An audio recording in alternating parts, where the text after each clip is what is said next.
There's a name that's echoed through history for centuries, whispered by explorers, scholars, and pretty much anyone who loves a good mystery. Atlantis. It's way more than just a myth, isn't it? It's the story of this incredible civilization that was just lost. And it's become this foundational reference for a world that, well, may or may not have ever existed at all.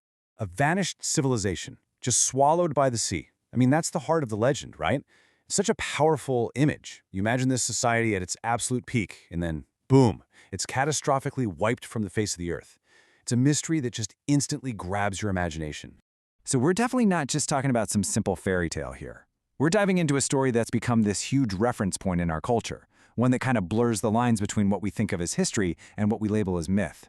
And look, this isn't some new obsession. The fascination with Atlantis has been around forever. From ancient philosophers to modern-day adventurers, this story has held our collective attention, kicking off countless expeditions and, believe me, endless debates. It's a truly ancient enigma that somehow feels just as urgent today as it must have thousands of years ago. Okay, so this is where the real mystery kicks in. We're dealing with a genuine archaeological enigma. The search for Atlantis is quite literally a search for a lost world, one that seems to have left behind these tantalizing clues, but absolutely no definitive proof. It really all boils down to one single, gigantic question. If you strip away all the myths, all the movies, all the books, could a real, historical Atlantis have actually existed? That one question has fueled this fascinating and, yeah, often controversial field of study. And to even begin looking for it, you have to step into the world of speculative geography. Honestly, it's the perfect term for the hunt for Atlantis. It describes this field where history, mythology, and archaeology all just collide in this massive attempt to map out a world that might only exist in ancient texts. And that collision brings us right to the great debate. The entire conversation about Atlantis basically splits into two major camps, two totally different ways of understanding the exact same story. The story of Atlantis itself kind of acts as a literary gateway.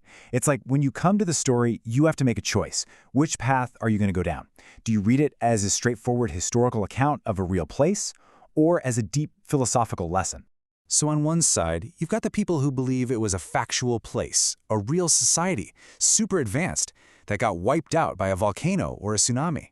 But on the other side, you have the view of Atlantis as a philosophical allegory, a cautionary tale maybe created by Plato to warn his fellow citizens about the dangers of arrogance, greed, and power. But here's the thing. Whether it was real or not almost doesn't matter when you look at its impact. The story of Atlantis has become this incredibly powerful and lasting cultural myth, and why it has endured for so long. Now that is what's truly fascinating.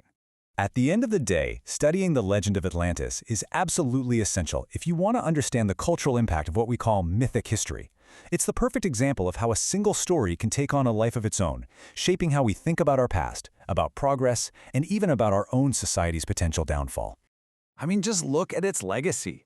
The very idea of Atlantis has inspired real-world exploration and archaeology. It's the blueprint for countless books, movies, and video games. It still serves as that powerful cautionary tale about pride, and it's constantly fueling that amazing debate right on the border between history and myth.